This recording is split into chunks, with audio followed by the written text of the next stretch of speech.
Do you want to become wealthy? You've probably heard about the law of attraction. The concept that visualizing your desires can make them a reality.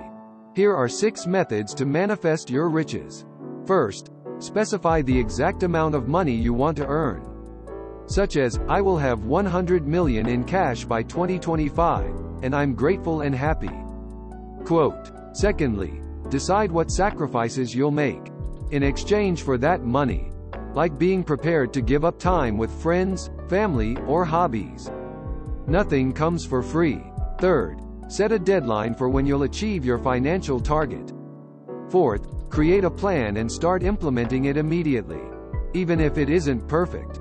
Fifth, draft a declaration statement about your financial goal.